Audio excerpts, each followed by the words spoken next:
Hey y'all, and welcome to Trials to Triumphs. I'm Ashley Blaine Featherston Jenkins, but you can call me ABFJ. This week, I welcome my dear friend Griffin Matthews, and we're sitting with our hopes and dreams and digging into the promises made over the course of our lives. I've always held on to the belief that God's promises to me will always come to pass. Rarely in my timing, but in due time.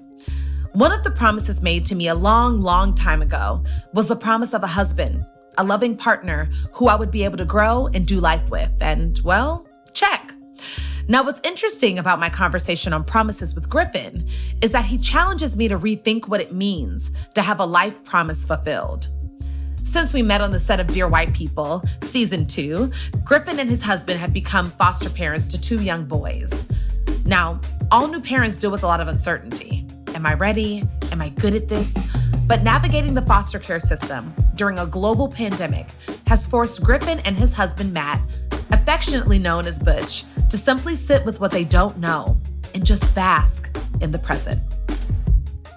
One of the things that has been good for us is that we realize the fragility of our family. And I wish that more straight couples realize the fragility of their families. Their children are also not promised to them. We just became super aware of it, but we were like, people used to, write to us and say, oh my God, you guys are so strong. You're being so strong.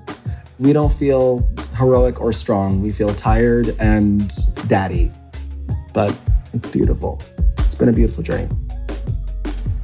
After the credits, the historical role Griffin Matthews wants to play on the big screen.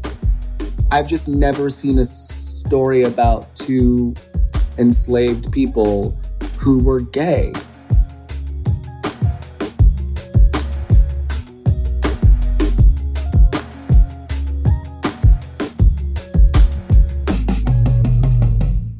Hello, Griffin. Welcome to the pod. Hello.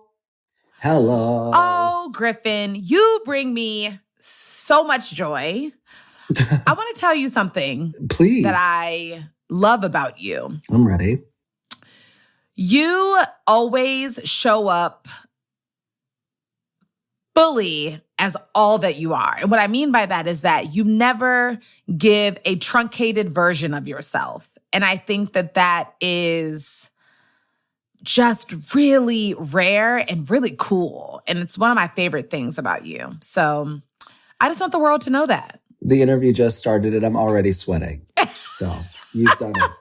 I'm already sweating. Can you believe it? I can believe it. It's like I'm blushing, I'm sweating. You can't say nice things right away. You have to hold those for 15 minutes and then you can say nice things. Oh, no, Griffin. Get used to it. They'll be sprinkled in throughout this entire time together. Thank you. I remember so vividly meeting you because you were this exciting character that was being introduced in our 3rd season of Dear White People. And it was thrilling. And we had read about this character, Deontay, but we didn't know who it was going to be. We had heard some whispers. And I remember that your first day on set, people were saying, he's here. And I walked in. I just remember what stuck out to me the most about you was how comfortable you were. Is that how you felt coming onto the show with us? Well, if by comfortable you mean there were Black people everywhere, yes, I felt extraordinarily comfortable. I'd never seen anything like it. It's like Africa. Dear White People was like Africa for me. When I landed in Uganda and I looked out at the airport and saw nothing but a sea of Black people, that is how it felt walking into the studio and seeing Black people everywhere in every department, in the cafeteria. I was like, this is wild. And I felt so comfortable because it was my first experience being on a predominantly Black show with a Black cast. But the revelation that I had on day 1 was, oh my God, is this what white people feel like when they do TV? Or when they do America? Like, is this what they feel like? Yes, it is. Yes. It was really, really great. And also, I think, just the way that we are with each other culturally, I think, you walk down the street and you say hi or you nod or whatever. And so I didn't feel like I didn't know anybody. I love that, Griffin. Well, in the spirit of continuing to get to know each other even better, I have an inkling that we have the same or one of the same comfort foods. We had a moment on Instagram. I don't know. Do you remember what I'm talking about? The butcher story? If you say what... Is it that black? We're really going black here, aren't we? We're going black. Have you met me? Yes, we're going full black. I didn't realize. Okay, great. Griffin, tell me one of your comfort foods, which also happens to be one of mine. I love a turkey neck. What do you know about a turkey neck? I love them. Ooh. Just, especially when they're nice and juicy and they're salted properly, I can rip apart a turkey neck like I've never seen one before, like a coyote. My husband will make them for me as comfort food. He'll make them for me. He's studied. Yes. So when did it become, what got you to turkey necks? That's what I want to know. It's called having black cousins. That's what it does. My aunt and uncle, for every Christmas, I am a Christmas baby. I was born on Christmas. So we spent many, many, many holidays with them in Pittsburgh. And my uncle would put some turkey necks. And when you see them, they're not appealing. It's At a all. long neck looking thing. It's not appealing to the yeah. eye. But I guess we were hungry. We were hungry. And I was like, we should try it. And my cousins were chowing down. And I was like, what is that? What are you eating? And as soon as I had one, bye-bye. Never gone back. It's my birthday present to myself. No, you won't. No, you won't. You won't go back. Insane. I mean, here's the thing. My introduction to turkey necks is my grandmother. My Nana would make them for me with no explanation. It was just turkey necks with rice. And that's just what I had for lunch on a random Thursday, spending summers with my Nana. It's a delicacy for Black people. I know it is. It is for Griffin and I. So we're putting it down as a delicacy for Black folks. So you mentioned Christmas, your Christmas baby. My mom is born the day after Christmas. So I know all about being surrounded by family on Christmas and celebrating birthdays and life. So what has Pittsburgh given you? A lot. Joy and grief. Pittsburgh, it was really sweet. It's a sweet town to grow up in. I had a really interesting childhood because I started in the hood, and then my parents plucked us out of the hood and moved us to suburbia. Like so many parents do. Where we were the only Black people. We moved out to the suburbs. The first thing I remember was it was so quiet, none of us could sleep. There was no buses. It was just frighteningly quiet. And I was probably 7 when we moved. And then I immediately started encountering all kinds of racism, which was overt. Wow. It was overt. We'd be driving or we'd be walking down the street and a car would slow down, roll the window down, and out comes me and my brothers, just the N-word, get out of our neighborhood. Expletives. Wow. Oh yeah. So I had a rough and beautiful elementary school, middle school, high school experience. And then I went to college in Pittsburgh. Then I went to Carnegie Mellon. I stayed in Pittsburgh. Such a great school, by the way. The school was great, and the community of artists that I met there was great. But I think it healed a lot of the high school period, because that was back in Shady Side. It's not quite. It's somewhere. It was middle hood. There was, it was middle hood. Yeah. And then I just felt like I fell in love with Pittsburgh in college, going to college in Pittsburgh. I fell in love with it again. The culture, the people, it's a sweet, sweet town. And everyone was so shocked that I was so gay. But on Sundays, I was like, can we watch the Steeler game? My classmates were like, what are you talking about? And I was like, when you grow up in hometown, that's hometown. We watch the Steelers, the Stillers. Well, so Griffin, do you feel like you fell in love with Pittsburgh more once you were in college because you felt safe? Yes. Okay. It was safe and seen. And I think also I had gone to school because I went to a predominantly white high school. I think there were 610 kids in my graduating class at high school. And there were like 5 of us, one of which was my cousin. Wow. So that should tell you how outnumbered we were. And when I went to Carnegie Mellon, all of a sudden I had Black classmates from Philly and Houston and Dallas and Miami. And so I was re-seeing my city, re-meeting it with other Black actors and artists, singers and dancers who were so excited about being in Pittsburgh. So I think it was a different experience when I was like, oh, I'm with my crew again. And like now we're running around the streets of Pittsburgh and we're getting to know the city in a different way. You know, it was hard to get to know the city when you're one of 610. It's hard to feel seen, fully welcomed. But I felt that in college for sure. That's a blessing. Yeah, okay. Griffin. Yes, Ashley. We all have dreams and goals, right? Once we graduate from college. With no money, yes. Yeah. So I want to know, what were yours and are they happening? Are you living it? My dreams, first of all, it's a great question. The question of are you living your dream? It's like, that should be a yearly question, maybe monthly, maybe daily. I think my dreams were as big as I knew how to dream at that point. I wanted to go to New York or LA. I wanted to be on television or on Broadway. And I wanted to be able to make a living doing acting or theater.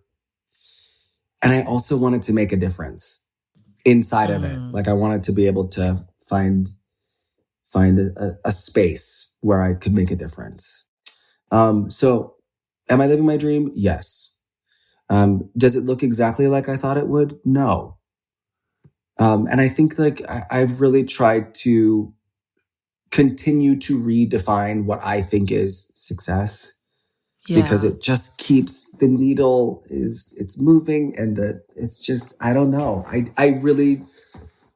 think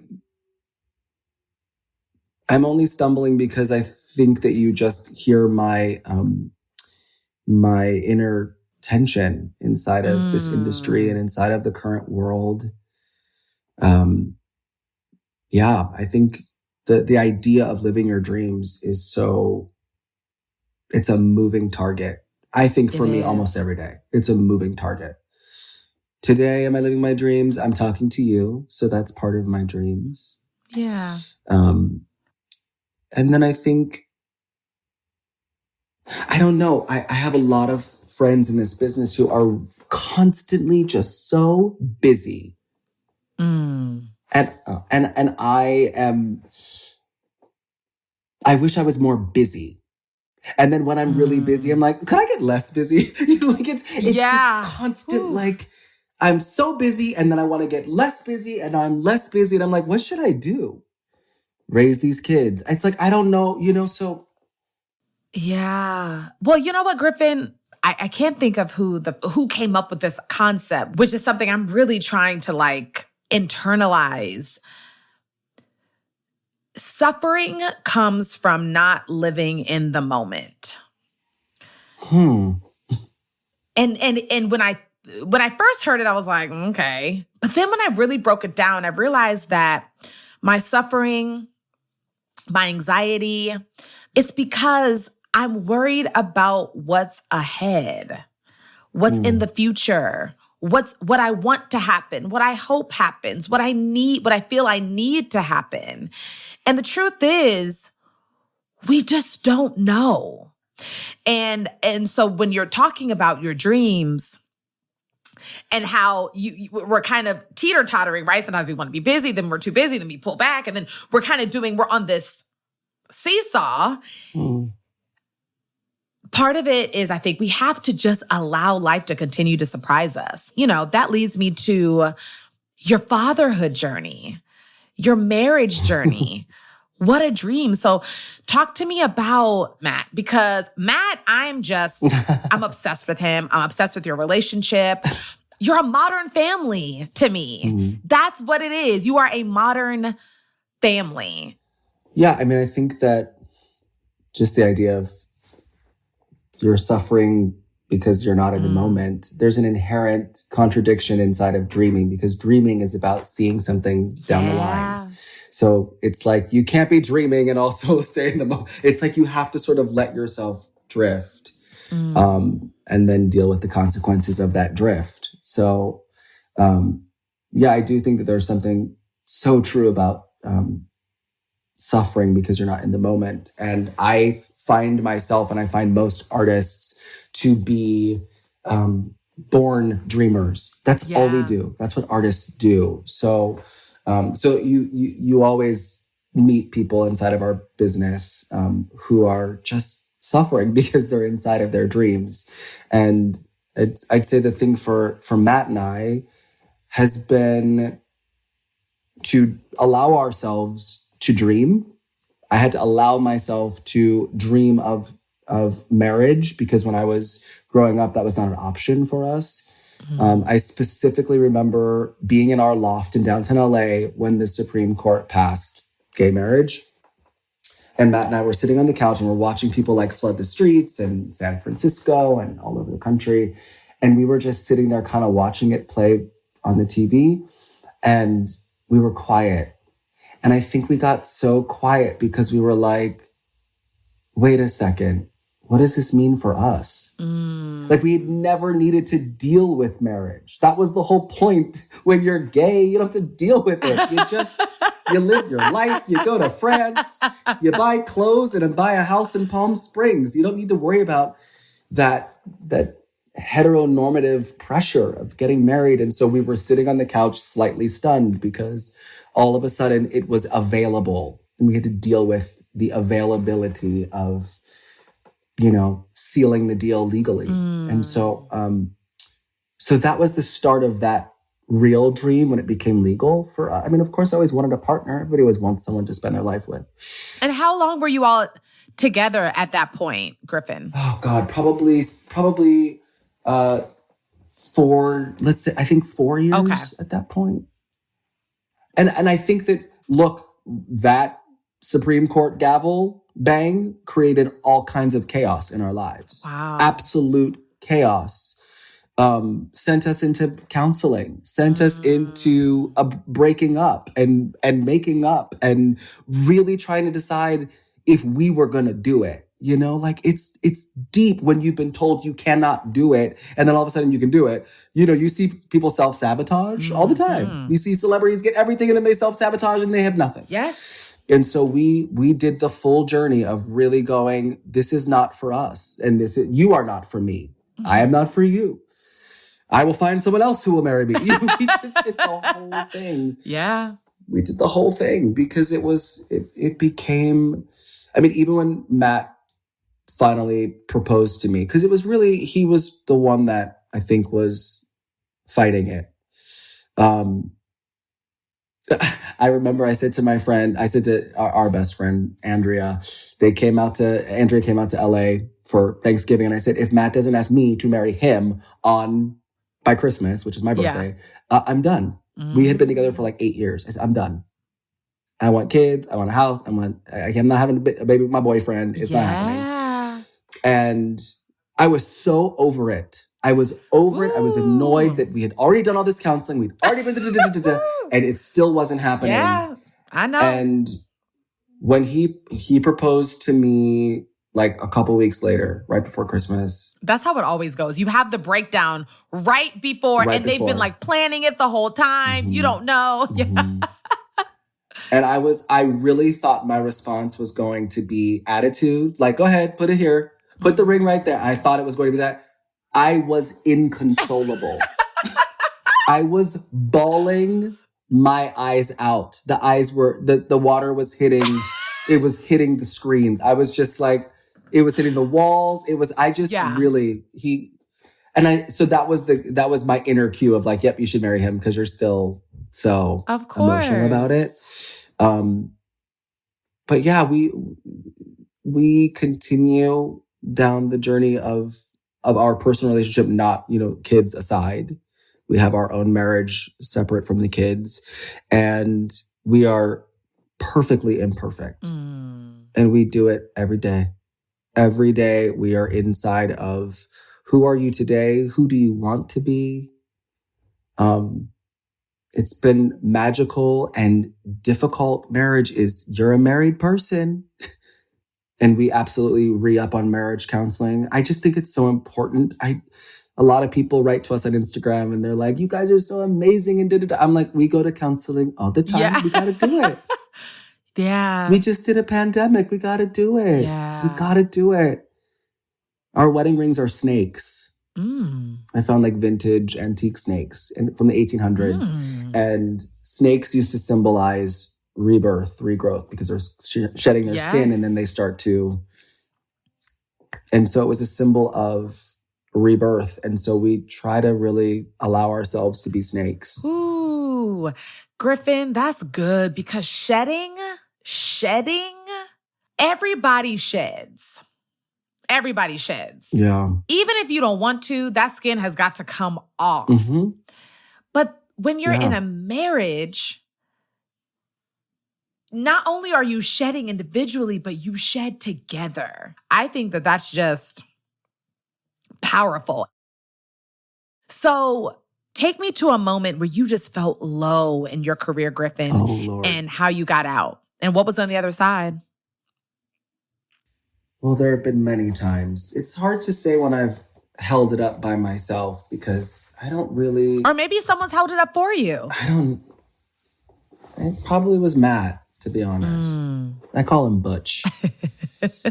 There are many times in my career when I needed to hold up a chuppah and Butch was standing there to do it. It was actually one of the most... since we're talking about Dear White People, right before Dear White People, I was like, I cannot get arrested in this town. I don't understand. I feel like I'm doing all of the auditions and I remember Matt, we were preparing for a production of Witness Uganda, which is a musical that we wrote, that I'd always been starring in, but I had always wanted to direct it. And, I was in the house and I was bitching. Oh, I was bitching and moaning about my entire career. It was in shambles. I had not booked Dear White People. And Matt said to me, would you stop bitching and just direct the show? And I said, Butch, what? Sometimes you need a husband to really you know what I mean? You need to get knocked around sometimes. Yep. Stop bitching and just direct the show. And I realized when he said it, it was a moment where he was like, you're doing the same thing and expecting a different response. So if you want to direct the show, direct the show. If you want to leave the business, leave the business. Stop talking about it. Just do it. Ooh. And that challenge in and of itself, knocked me back into my senses. And literally, I announced to the theater that I was going to direct the show. And they were like, great, you should direct the show. I didn't want to direct it because I was scared. What if it failed? Yeah. Then it's really all my fault, yes. right? And that's why I wouldn't do it, because I was like, if somebody else is directing and the show fails, then it's your fault. But if I directed and the show fails, it's my fault. And that was confronting my fear. But I told the theater I was going to direct the show, and they said, great. Literally 2 weeks later, I booked Dear White People. When it rains, it pours. It was the opening because Deontay was the gayest character I'd ever played. And he was the closest character to myself. So I also, going back to why were you so comfortable, I walked onto that set as myself. I didn't have to hide anything. The scariest part of playing Deontay was that he was further along in his journey of acceptance of himself than I was. What about you? You always seem because you're so perfect all the time. Oh my gosh. I've seen your Instagram. I've seen those photos. Do you have a story? Because you always, to me, feel like you're coasting. That is the word I would use to describe you via Instagram. Yeah. You are coasting. It's so interesting you say that, because I think that's something I'm working on, is revealing more of my imperfections. I am not perfect. Try harder, because it's not working. No, and it's because you are perfect. And that's why I love this. Thank you. But that's why I love doing my podcast, is because I struggle. I have breakdowns all the time. I doubt myself more than I should. And I just feel so blessed to be in a position where I can talk to friends like you and gain inspiration, and also feel like I'm not alone. I think oftentimes being an artist, or okay, just but being... Stop. Yes. I want you to say one thing. Reveal one thing that you've never revealed about this fall off. Because I see you and I still don't know what you're talking about. Say one thing you haven't said. I do not feel successful. I feel as though I've had successes, but I struggle with feeling successful. Even in the midst of doing something as wonderful as this, in the midst of being on a show for 4 seasons that I feel very proud of the character that I played, and so many other things that I've done, I struggle with, again, I'm in the future. I struggle with always planting myself back in the now and looking at what I have. And the thing is that I have such a gratitude practice. So that's what's confusing about it, is that I practice gratitude daily. I pray. I'm connected to the universe and God, all those things every day. But I still struggle with not only feeling successful sometimes, but trusting that everything that I know I was promised will come to pass. But I need to understand when you say everything I was promised. Mm-hmm. I need you to break that down. Help me. Yeah. I always say that whatever you believe in, I believe in God, but we work in tandem. So there's things that we've talked about that are plans that he has for my life to prosper me and not to harm me. And some of those things are to always play characters where I feel like Black women are seen fully, to be someone who is a light for whoever needs it. So I think I have to just give myself more room to allow those things to come into my life, and also just more grace for what I have done and what I know I will continue to do. But it's difficult. Yeah, I turned 40 in December. And one of the things that I realized at 40 is I don't know anything. It's become a little bit of my new mantra. I don't know anything. And it's so interesting because I feel like, coming from a culture of Christianity, which most Black people, I think, in America are doing, we have all of these phrases that have really been ingrained in us, including the things that I was promised. And I think at 40, my kids are foster kids. So I've had Galileo for 4 years. He is still not adopted. I've had Apollo for a year and a half. He's still not adopted. We lived through a pandemic. Ukraine is in a war. Galileo's great-grandparents, who we love and adore, are Ukrainian. Talked to them yesterday. I've started to just question all of the promises. And I think it's not in a cynical way, but it is a way that I think has maybe helped to reset my idea of what life is. Because part of my anxiety and part of my issues come from a space of believing I'm owed something. And then I really, inside of the pandemic, we started doing family Zooms, weekly family Zooms. We started talking about, great-grandparents, great-great-grandparents, people that we could, as far back as my Black family could trace. And I was just thinking so much, we talked so much about this also during the 2020 uprising, Black Lives Matter, and just the idea of so many generations before us had all of their same dreams and all of their same beliefs that things were promised to them and nothing, Mm-hmm. I don't know that it was, they were not alive to see the promise. Yeah. I am the promise. You are the promise. Yes. They didn't get to see it though. And so I think I say that because I'm realizing the humility inside of letting go of some of the ideas of, I actually love the idea of I was promised things and then letting the reality play out that I might not be alive to see the promises that were mine. I might not be alive to see the promises of my dreams or my, my work. And so that became so apparent to me inside of the pandemic, inside of George and Brianna and Ahmad. Like they're not alive to see us uprise. They're not alive to see it, but we credit them. And so anyways, I was just like, I've tried to reset my idea because it makes me feel small to think that small in a good way, but to think that like that my daily life I might not get to see it all of my little daily steps. I might not get to see all of those dreams happen, but maybe Galileo will see them. Yeah. And it's helped me to stop being so like worried about the future.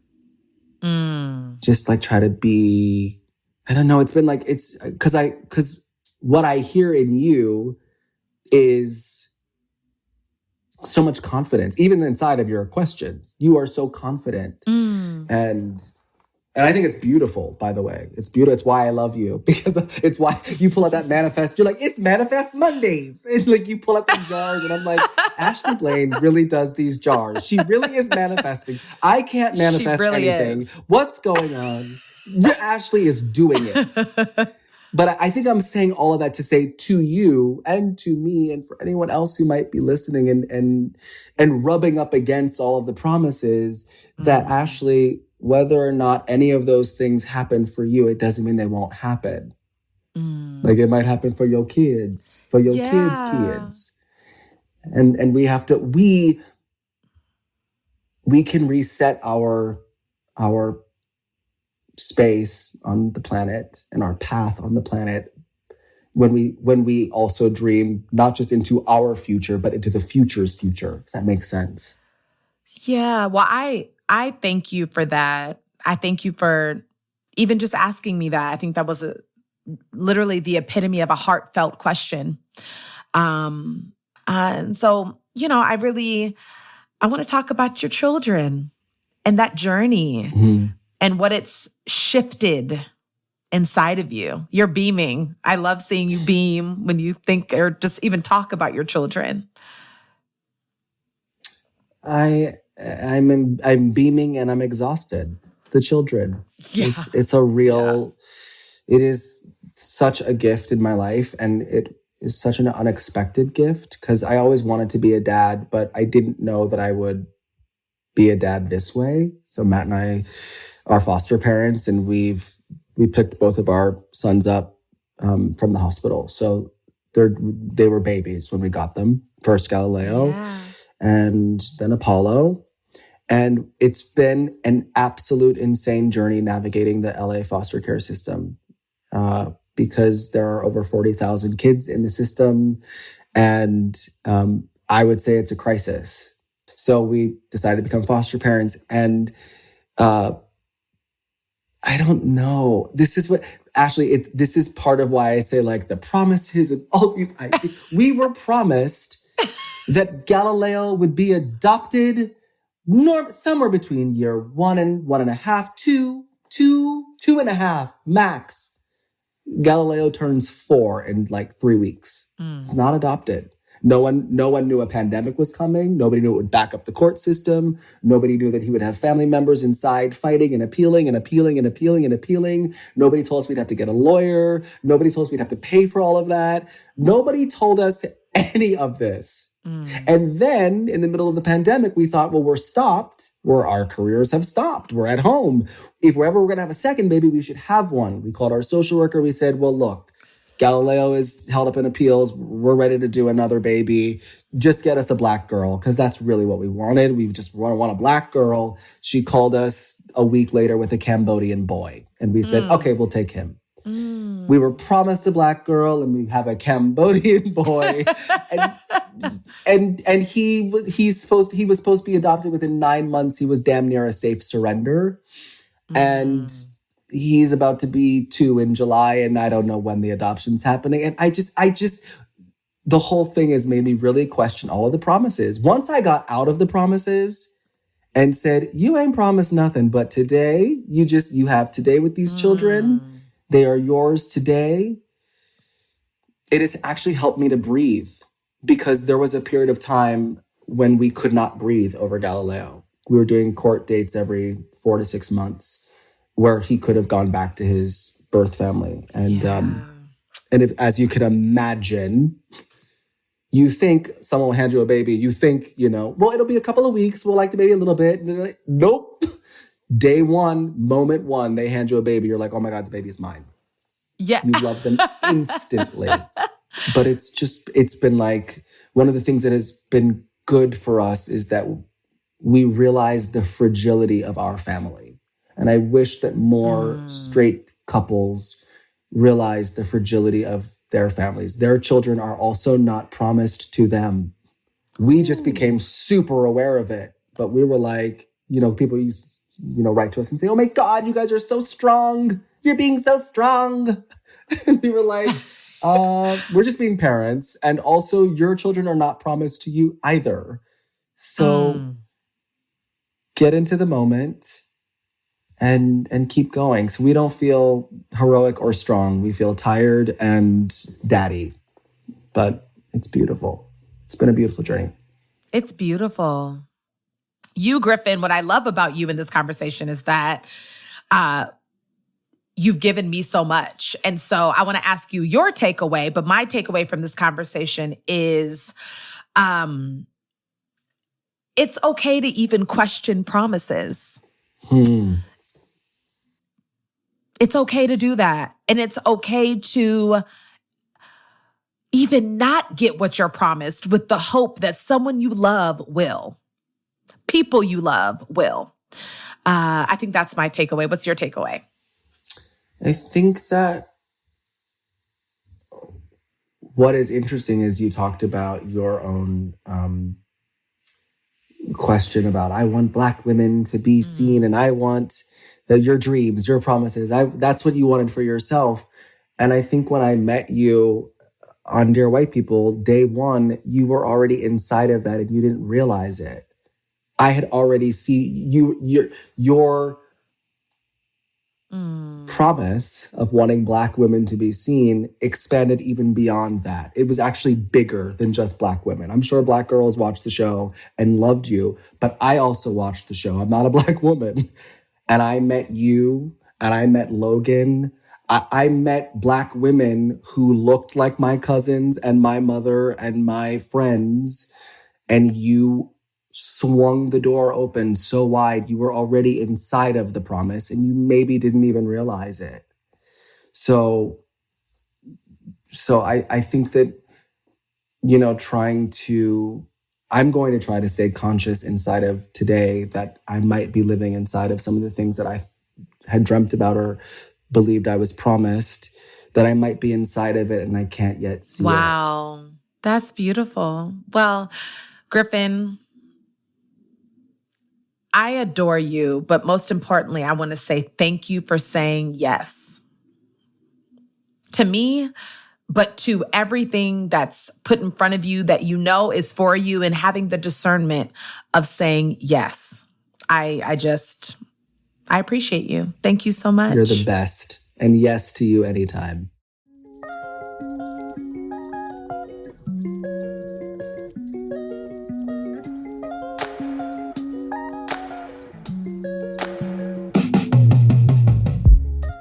For this week's Sankofa moment, Griffin Matthews is bringing a group of ancestors to the big screen that most history books would have us think never existed. Thank you for listening. This podcast is produced by LWC Studios for OWN. The show's executive producer is Juleka Lantigua. Its senior editor is Verilyn Williams. Our sound designer is Cedric Wilson. Our managing producers are Camille Stennis and Paulina Velasco. Our assistant producer is Lauren Francis. If you've enjoyed listening to this episode, please make sure to subscribe, leave a rating, and review wherever you listen to podcasts to ensure you hear the next one. Okay, so only recently are we starting to see Black, queer, historic figures in mainstream media. Not Your Negro, then Coleman Domingo starring in the Bayard Rustin film coming up. And there's a lot to be said about how they are portrayed. So who would you want to portray? It's so funny. I don't have a historical figure. I think it's because I don't know if that's my purpose inside of this business to maybe my lane and my journey is to try to keep busting down the doors to expand what we think we're even capable of. I have a project that I've been pitching out to some studios about gay slaves. Ooh, they were there. My friend Danye wrote a play. The play is called Sugar in Our Wounds. It gagged me because he's another Black gay playwright, and he was like, I was just thinking, like, one day, I mean, gay people didn't start with me. They didn't start in the 30s. Like, there must have been gays. I've been to Uganda. There are gay Ugandans. So that means the gay people were there. So, like, I've just never seen a story about two enslaved people who were gay. And so he wrote this incredible play, and it's one of the only films that I ever wanted to write. And I am curious to dig in deeper into that history, to go like, yeah, we didn't just arrive. Like, we were here. And so, like, cut it out. Cut it out. We gotta, like, recognize that we came here on boats as well. Yeah. Yes.